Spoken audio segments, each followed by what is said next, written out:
Geser kau sedikit. Geser ke bawah.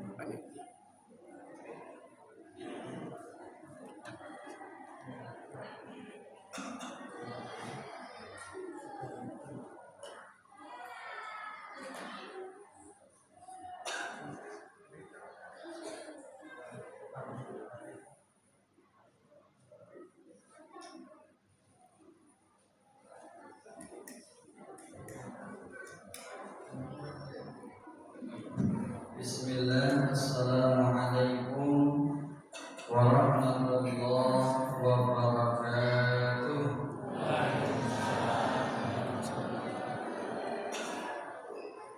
Alhamdulillahi rabbil alamin. Asyhadu an la ilaha illallah wahdahu la syarika lah wa asyhadu anna Muhammadan abduhu wa rasuluh. Allahumma salli ala Muhammad wa ala ali Muhammad wa ashabihi ajma'in, amma ba'du. Sehat ibu dan bapak. Mari kita awali dulu pengajian malam hari ini dengan membaca basmalah. Bismillahirrahmanirrahim. Nah ibu dan bapak, isanya jam 6:50. Jadi pengajiannya kurang lebih 40 menit. Monggo nek kakinya mulai bimbingan diselanjutkan mawon. Saya lihat di jurnal catatan saya, tema ini belum disampaikan di masjid ini. Jadi tema malam hari ini kita akan membahas 8 pintu rezeki di dalam Al-Quran.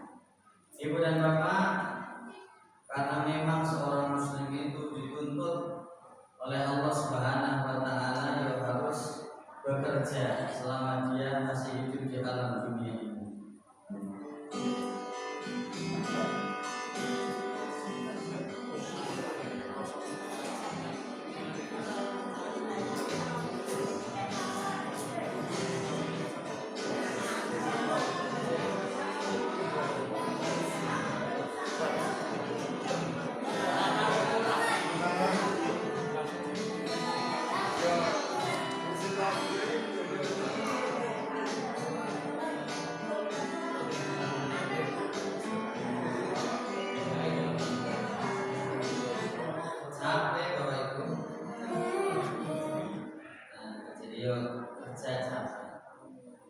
Makanya jenengan habis kerja seharian, kemudian datang ke Masjid Nurul Iman untuk mendengarkan pengajian sambil nahan lapar belum makan malam, sambil nahan lelah letih karena seharian sudah kerja, plus nahan ngantuk.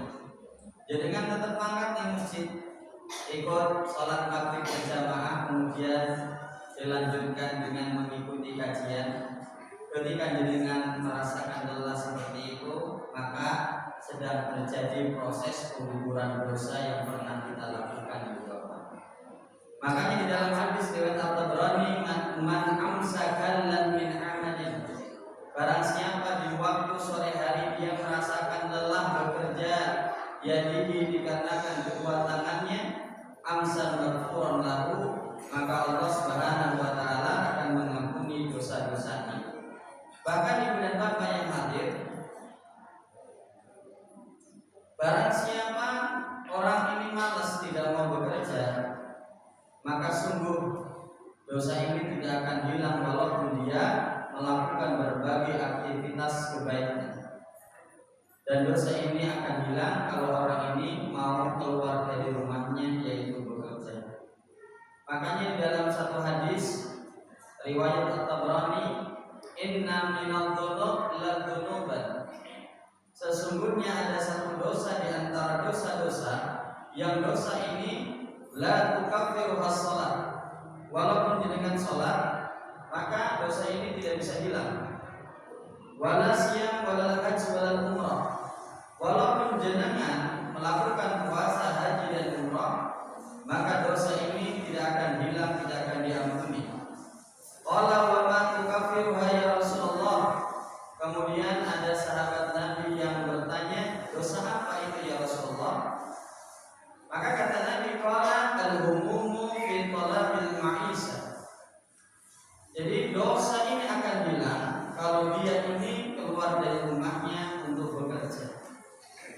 Ibu dan bapak yang hadir, saya pernah sampaikan satu kisah. Jadi saya waktu mengisi kajian daerah Serengan Kemenayan. Selesai kajian ada ibu-ibu mendekat kepada saya, pengen minta pandangan dan pendapat saya gitu. Karena dia ini habis bercerai, sedangkan anaknya itu 4, yang 2 sudah mulai kuliah, yang 2 lagi SMP dan SMA. Jadi lagi butuh-butuhnya biaya, malahan cerai. Ternyata kata ibu ini, Pak Dede, bagaimana menurut panjenengan? Jadi suami saya ini ngomong ke saya, aku ini kurangnya apa gue?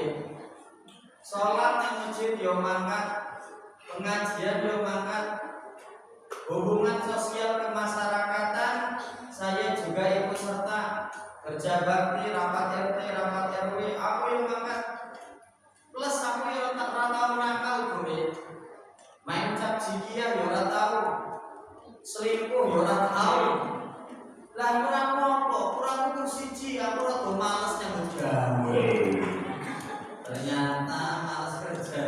Padahal anak-anaknya lagi butuh-butuhnya biaya. Kemudian bercerai. Makanya ibu dan bapak, di dalam Quran surat Al-Jumu'ah ayat 9 sampai 10, kita sebagai seorang muslim dianjurkan harus semangat bekerja, ya. Dijelaskan faidah qudiyatis sholatu fantasiru fil ardi wabda'u min fadlillah wadkurullaha katsiran la'allakum tuflihun. Apabila kalian selesai melakukan ibadah kepada Allah seperti mengerjakan salat Jumat, maka selesai sholat bertebaranlah kalian di muka bumi Allah ini untuk mencari karunia-Nya, dan banyak-banyaklah mengingat Allah agar kalian menjadi orang-orang yang beruntung.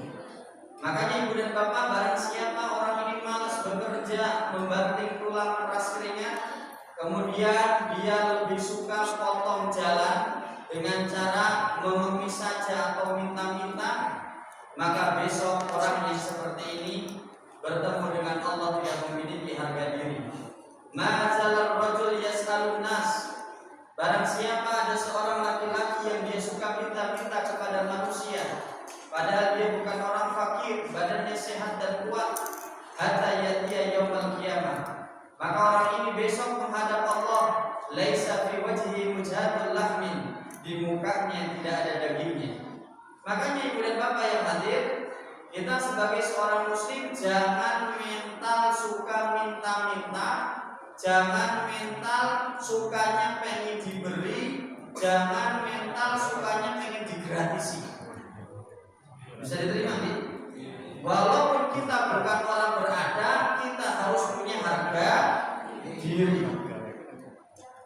Nah ibu bapak, barang siapa orang ini malas bekerja, kemudian dia mengemis, maka harta yang dia dapatkan tidak menjadi harta yang barokah.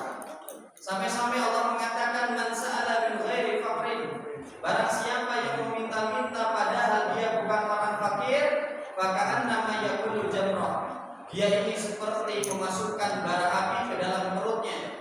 Rezeki yang dia dapatkan dari mengemis tidak barokah. Bahkan ibu dan bapak yang insyaallah dirahmati oleh Allah, mereka besok di akhirat al-mas'alatu haddun yaquddu biha rajul wajhahu, mereka akan mencakar wajahnya ibu dan bapak, karena ketika masih hidup dia malas bekerja, lebih senang minta-minta. Apalagi kalau orang ini sudah minta-minta, ternyata uang hasil dia dapatkan dari meminta-minta dia gunakan untuk karaokean, booking LC. Yang lagi viral kemarin kan ini orangnya.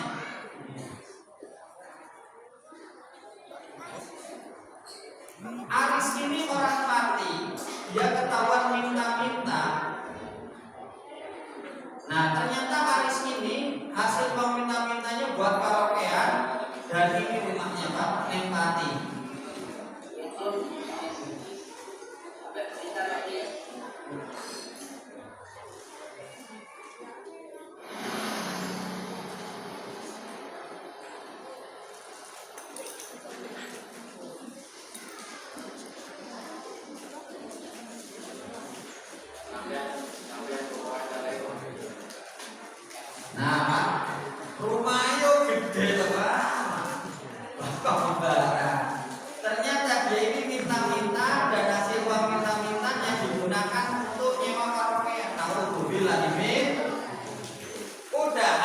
uangnya nggak barokah, dia gunakan untuk karaoke naudzubillah. Nah itu bapaknya insya Allah dirahmati oleh Allah Subhanahu Wa Taala. Ternyata ibu dan bapak, saya ingin menyampaikan ke panjenengan, kalau jenengan kerja di sebuah perusahaan atau lembaga, ketika waktunya gajian biasanya jenengan mendapatkan slip gaji. Betul apa betul? Di slip gaji tersebut ada tulisan gaji pokok berapa, kemudian setelah itu ada tunjangan, dan tunjangan. Betul apa betul? Ternyata rezeki dari Allah juga sama. Ada namanya gaji pokok atau rezeki yang sudah ditetapkan. Ada yang kedua namanya rezeki tunjangan. Makanya di dalam Al-Quran ada 8 pintu rezeki ibu dan bapak. Yang pertama, ini disebut dengan gaji pokok, rezeki yang sudah ditetapkan. Jenengan ketika berada di perut ibu panjenengan, jenengan belum S1, jenengan belum S2, jenengan masih diturut panjenengan, jenengan belum memiliki soft skill, belum memiliki berbagai keterampilan, jenengan juga belum punya banyak relasi. Tapi alhamdulillah, walaupun jenengan berada di perut ibu panjenengan, jenengan sudah dapat rezeki. Inilah yang dinamakan gaji pokok ibu dan bapak. Makanya dalam Quran surah Hud ayat 6 dijelaskan, wa ma min dabbatin fil ardi illa 'alallahi rizquha. Semua makhluk Allah yang berjalan di atas muka bumi ini itu sudah ada jatah rezekinya. Jadi jenengan ceprot dilahirkan di alam dunia itu sudah membawa rezeki. Makanya ibu dan bapak yang hadir, dalam hadis yang diriwayatkan oleh Ibnu Majah, fa inna nafsa lan tamut, manusia itu tidak akan bakalan meninggal hatta tastaqiya rizqaha, kecuali Allah sudah menyempurnakan rezeki. Ini disebut gaji pokok. Makanya waktu saya ngisi di daerah stasiun Jebres, di sana ada masjid dekat KPA. Saya lupa nama masjidnya. Ada ibu-ibu yang nanya gini, Pak Dede, buat apa kita mohon kepada Allah agar ditambahkan rezeki? Bukankah kita lahir ke dunia sudah beserta rezekinya? Saya bilang, yang jenengan sampaikan betul ibu, tidak salah. Jenengan lahir ke dunia itu sudah ada rezekinya yang dinamakan gaji pokok, dan rezeki itu tidak akan habis kecuali panjenengan sudah meninggal. Nah ibu bapak yang insya Allah dirahmati oleh Allah Subhanahu Wa Taala. Nah selanjutnya itu ada namanya tunjangan ibu dan bapak. Yang kedua ini disebut tunjangan. Yang kedua adalah tunjangan karena panjenengan taat kepada Allah Subhanahu Wa Taala. Karena jenengan menjaga sholat 5 waktunya, karena panjenengan ini seragam beramal soleh kebaikan seperti tilawah, berbakti kepada orang tua.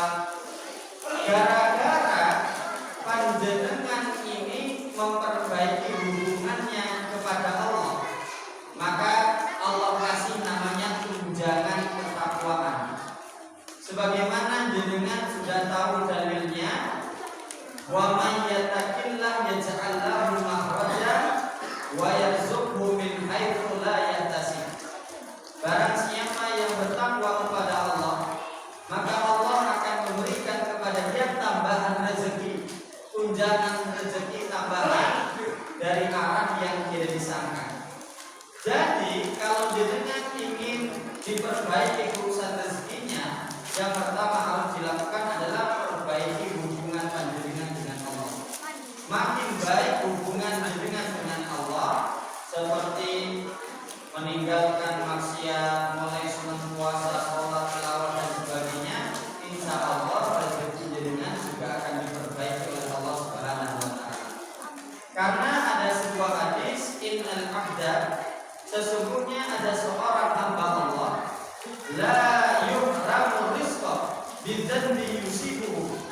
dia ini ternyata rezekinya agak sedikit seret, itu dikarenakan dosa-dosa yang pernah dia lakukan. Jadi yang pertama tadi ada gaji pokok, artinya rezeki yang sudah ditetapkan. Itu walaupun jenengan berada di rumah sakit, rezeki tetap datang kalau gaji pokok itu. Rezekinya lewat infus. Yang kedua ada namanya tunjangan. Tunjangan karena ketakwaan kita dengan soleh baik, Allah tambah rezekinya. Yang selanjutnya nomor 3, tunjangan karena anak ibu dan bapak. Makanya ada di bahasa orang Jawa, banyak anak banyak rezeki. Ternyata ada dalilnya ibu dan bapak dalam Quran surah Al-Isra ayat 31. Wala taqtulu auladakum khasyata imlaq. Janganlah kalian membunuh anak-anak kalian karena kalian takut miskin. Nahnu narzuquhum, sesungguhnya kami Allah lah yang memberikan rezeki kepada anak-anakmu, wa iyyakum, dan kepada kalian juga. Makanya ibu dan bapak yang hadir, misalnya ada pasangan suami istri, ketika menikah, alhamdulillah dikaruniai anak. Anaknya tidak cuma 1, alhamdulillah 4 sampai 3. Karena anaknya banyak, lebih dari 3, maka terpaksa istrinya harus resign. Istrinya harus keluar kerja, harus urus anak-anaknya di rumah. Kalau kejadiannya seperti itu, berarti yang mencari rezeki di dalam keluarga tersebut menjadi single income. Hanya 1 orang yang mencari rezeki, yaitu siapa? Suaminya. Kalau kejadiannya seperti itu, wahai para suami, jangan merasa takut. Aduh, sekarang sih boleh duit aku dewe. Istri saya sekarang sudah resign, ngurusi bocil-bocil naik rumah. Lah, kok naik kurang rezekiku piye? Salah boleh. Ketika istri kita resign, kemudian di rumah sibuk ngurusin anak-anak, berarti rezekinya istri, rezekinya anak-anak panjenengan oleh Allah Subhanahu wa taala akan dititipkan ke suami panjenengan. Makanya ibu dan bapak, kemarin saya ngisi di daerah Nusukan, cerita dengan salah satu direktur cabang Solo lah pokoknya. Beliau ini istrinya, anaknya tinggal di Malang, alhamdulillah. Istrinya berusaha di rumah, tapi dia merasakan barokahnya. Dia di kantor naik jabatannya itu alhamdulillah berubah sampai ditunjuk menjadi kepala cabang di daerah Solo. Intinya anak itu juga sudah membawa rezeki masing-masing. Saya juga dapat cerita di salah satu jamaah Masjidul Islam. Pak Dede, waktu anak-anak saya itu masih kecil pada sekolah, alhamdulillah rezekiku yo akeh tenanan. Tapi pas anak-anaknya wis tuntas kabeh, Pak, wis rapi kabeh, rezekinya kembali lagi seperti semula. Yang penting cukup dan barokah. Nah, ibu bapak yang sahabat dirahmati oleh Allah, jadi sudah kita bahas buat tunjangan karena ketakwaan, tunjangan karena memiliki anak dan keturunan. Selanjutnya ibu dan bapak, ada yang selanjutnya nomor 4, pintu rezeki nomor 4 di dalam Al-Quran adalah tunjangan karena orang ini banyak beristighfar dan meninggalkan perbuatan dosa dan maksiat. Jadi kalau ingin ditambahkan rezekinya ibu dan bapak ketika jenengan di kantor atau ketika jenengan di pasar melakukan usaha bisnis, memperbanyak istighfar.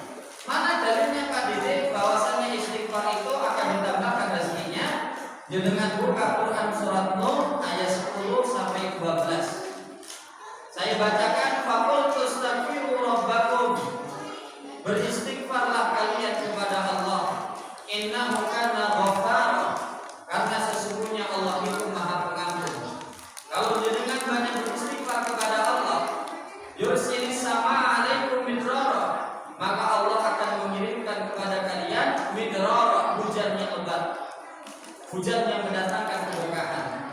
Wa yumdidukum bi amwali wa banin, dan Allah akan menambahkan kepada kalian amwal, harta, wabanin, dan anak-anak keturunan. Wa yaj'al lahu jannatin wa yaj'al lahu anhara, dan Allah akan menjadikan kepada kalian kebun-kebun yang di dalamnya terdapat sungai-sungai yang mengalir.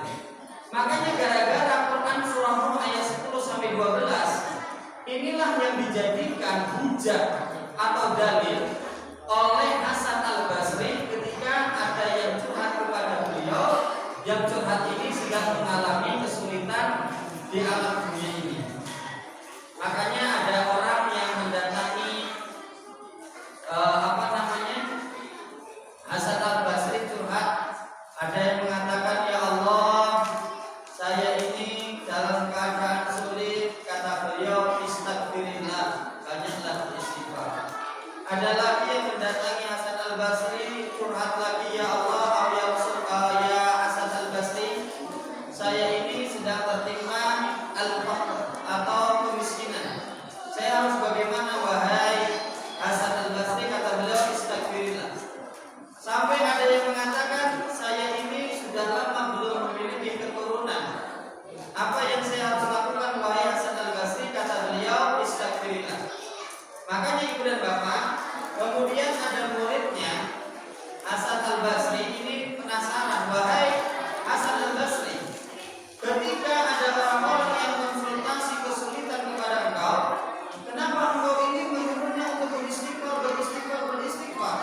Kemudian kata Hasan Al-Basri, beliau membacakan Quran surah Nuh ayat 10 sampai 12 tadi yang saya bacakan di awal. Ternyata barang siapa yang suka beristighfar, maka Allah akan menambahkan tunjangan rezeki karena dia beristighfar. Bahkan di dalam hadis riwayat Ahmad, Nabi mengatakan, akthiru minal istighfar, perbanyaklah beristighfar kepada Allah. Faman aktsaru minhu, barang siapa yang mulutnya senantiasa basah dengan istighfar, ja'alallahu min kulli dhammin wa hammin faraja. Kalau dia merasakan kegundahan, kalau dia merasa kecemasan, maka Allah akan mengeluarkan dia dari rasa sempit dan cemas tersebut. Makanya ibu dan bapak, misalnya suatu hari jenengan gak ada angin, gak ada hujan, tiba-tiba pikiran jenengan koyo semerawut, hati jenengan kok merasa cemas, deg-degan, tapi diselidiki, kenapa pikiran saya cemas, hatinya kok deg-degan terus, padahal semuanya tenang-tenang saja, gak ada masalah, tapi hatinya cemas. Maka jenengan wajib banyak beristighfar kepada Allah, biar diberikan ketenangan, dijauhkan dari rasa was-was ini.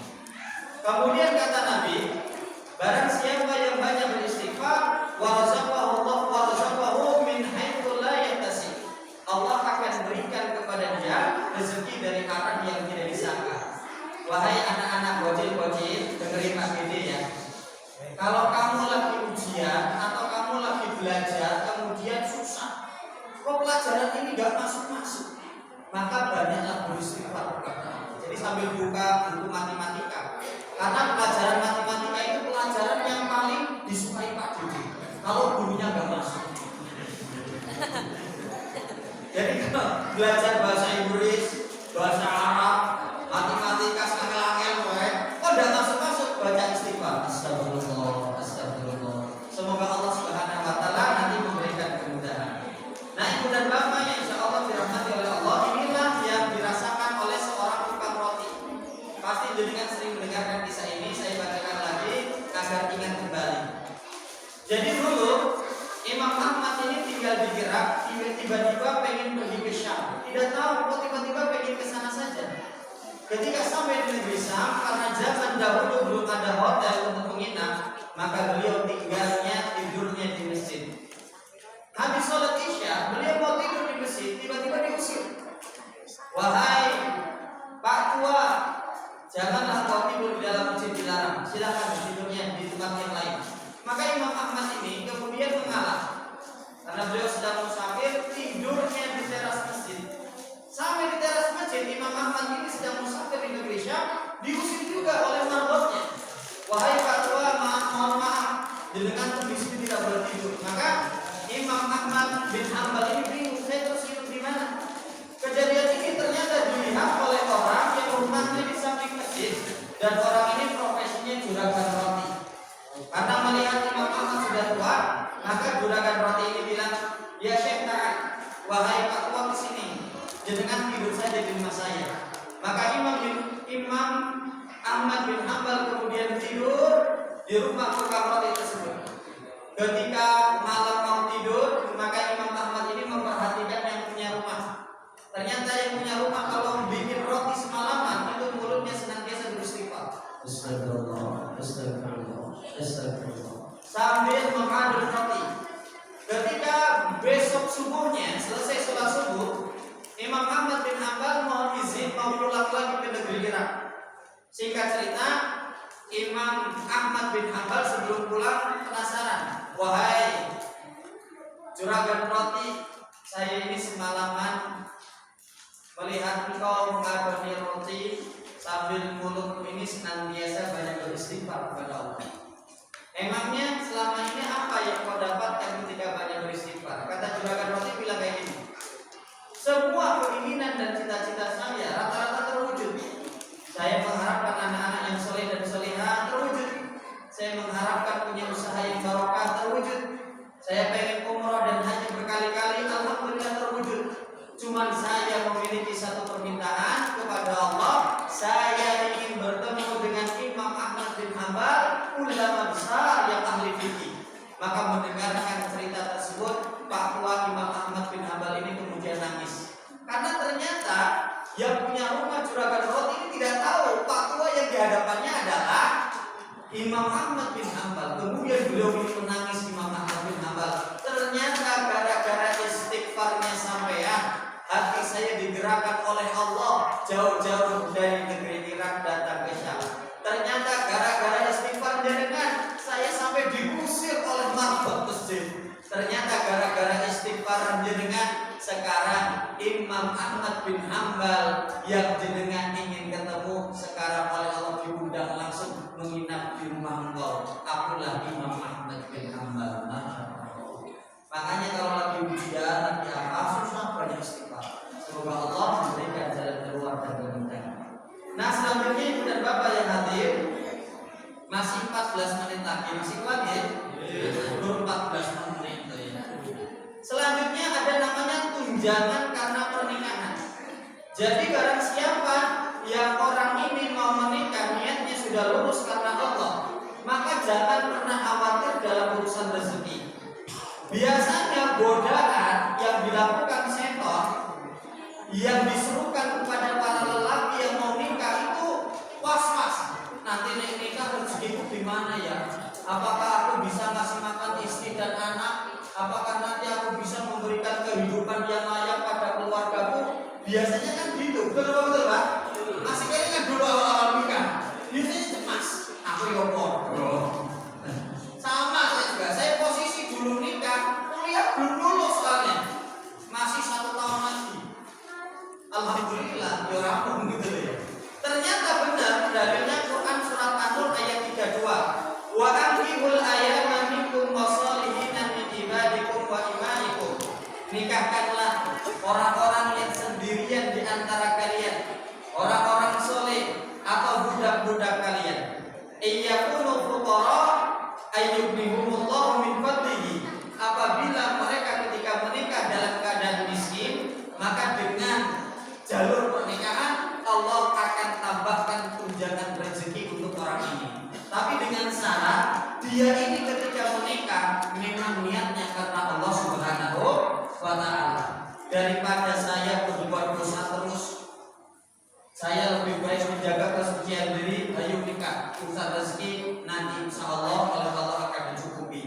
Tapi kenapa Pak Dede kalau ada keluarga udah nikah malah makin susah perekonomiannya? Coba dikoreksi dulu. Dan dulunya awalnya nikahnya itu karena apa? Bisa jadi karena niat yang salah kadang-kadang. Karena di dalam hadis riwayat At-Tirmidzi ada 3 golongan yang pasti akan dibantu oleh Allah.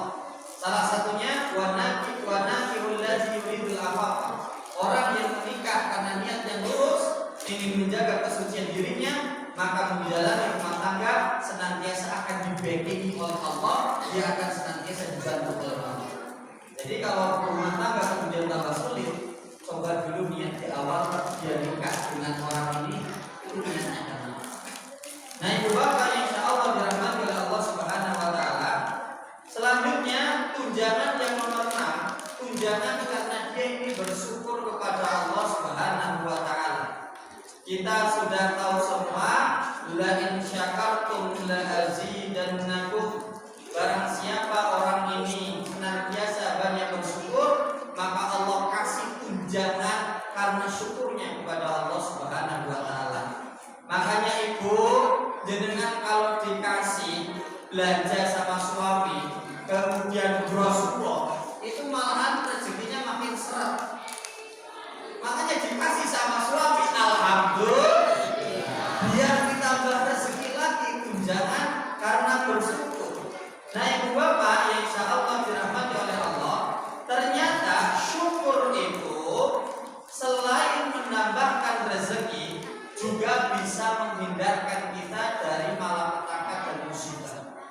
Makanya dalam Quran surat An-Nisa ayat 147, ma yaf'alullah bi'adzabikum in syakartum wa amantum, dan Allah tidak akan mengazab kalian selama kalian masih bersyukur kepada Allah dan beriman kepada Allah Subhanahu Wa Taala. Nah, ibu dan bapak yang insya Allah dirahmati oleh Allah Subhanahu Wa Taala. Jadi kalau pengen ditambahkan rezeki, pokoknya perbanyak syukurnya. Nomor 7 ada namanya tunjangan karena bersedekah. Makanya ibu dan bapak, dalam Quran surah Saba ayat 39 itu dijelaskan wa ma anfaqtum. Di sini Allah menggunakan kalimat anfaqtum, bukan menggunakan kalimat sedekah. Loh, kenapa Pak Didi?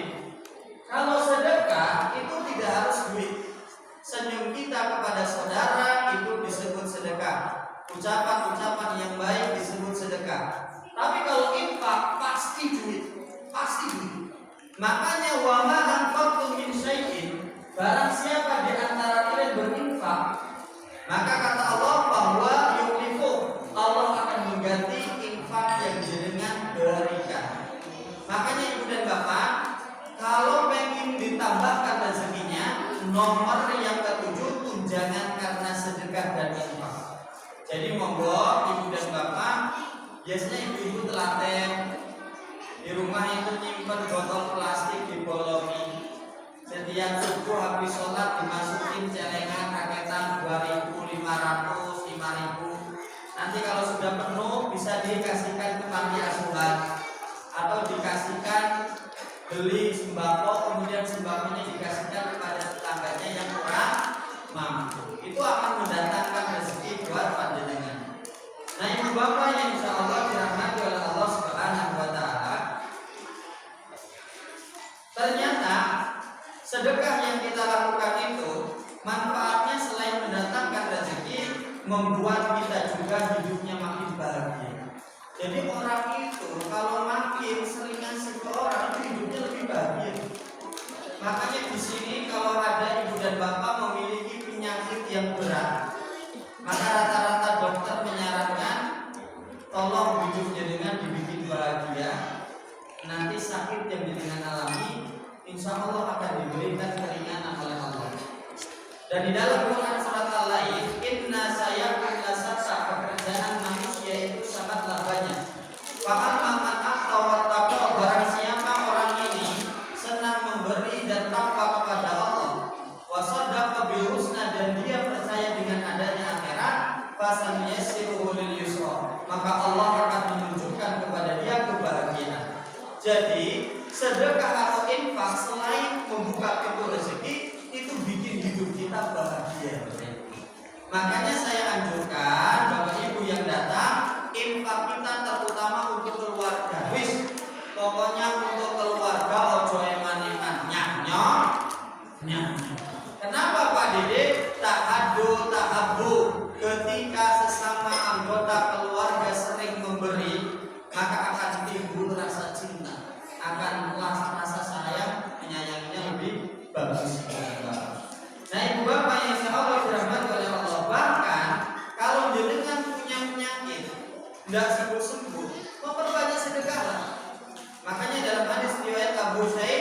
Dijelaskan, jauh marwakum bis shadaqah, obatilah penyakit yang kalian miliki dengan memperbanyak sedekah.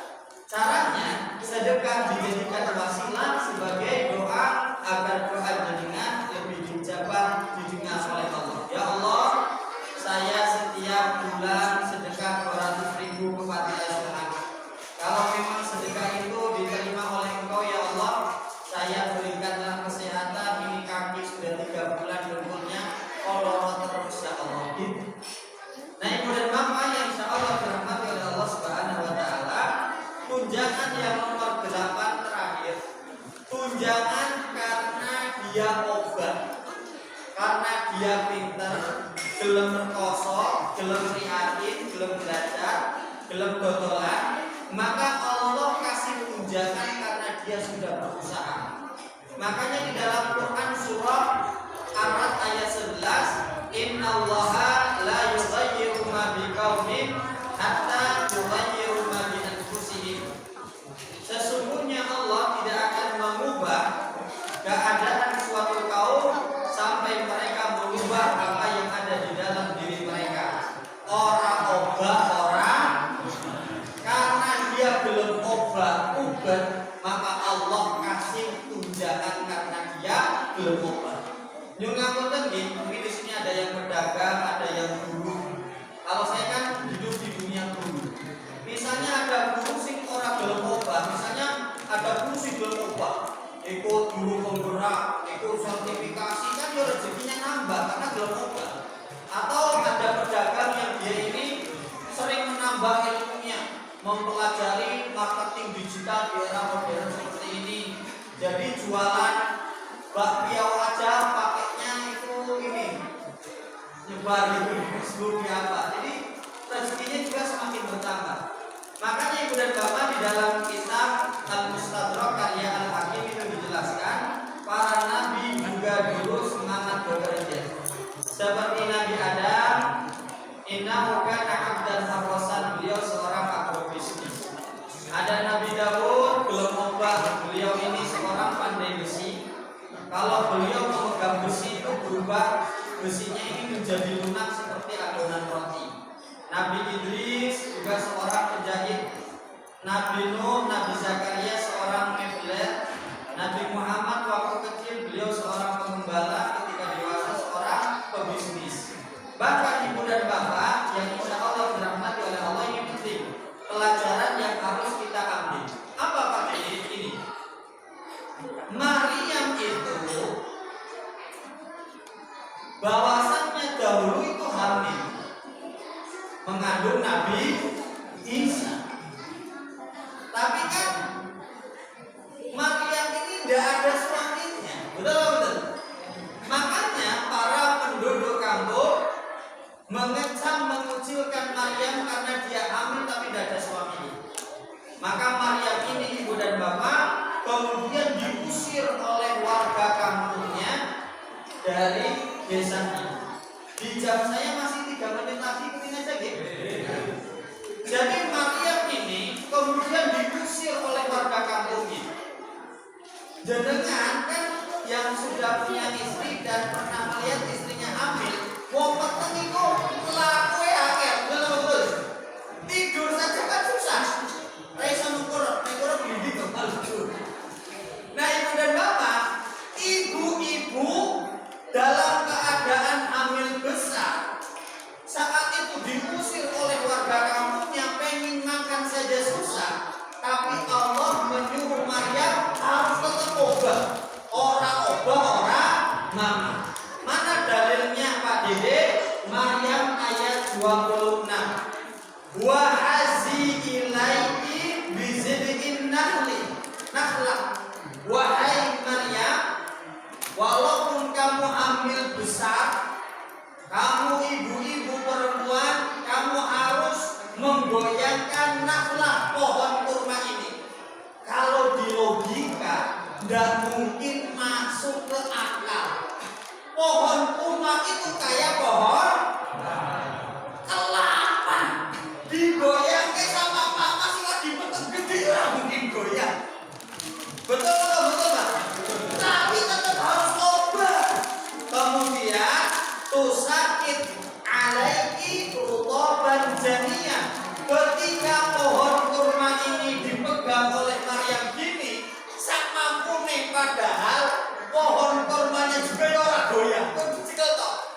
tiba-tiba turunlah kepada Maryam rontok dari atas rutoban, yaitu buah kurma yang basah yang masih seger. Berdasarkan ayat ini dan kisah ini, tugas kita itu sing penting obah, keluar dari rumah, usaha ikhtiar sama kuning. Perkara hasil itu urusan sing penting obah. Buktinya ini berusaha mengambil sebab untuk terjadinya sesuatu. Sing penting obah dari rumah, kerja atau jualan, nanti urusan hasil biar Allah yang menentukan. Karena kalau dipikir-pikir secara logika, Maryam tidak mungkin mendapatkan buah kurma, kan juga mungkin goyang. Tapi kata Allah, si penting kue obah yo Maryam, walaupun nggak bergerak pohon kurmanya itu dicekal, itu udah tanda ikhtiar. Nanti biar aku yang menurunkan buah kurmanya. Jelas apa buatan? Alhamdulillahirabbil alamin. Tinggal 10 detik lagi.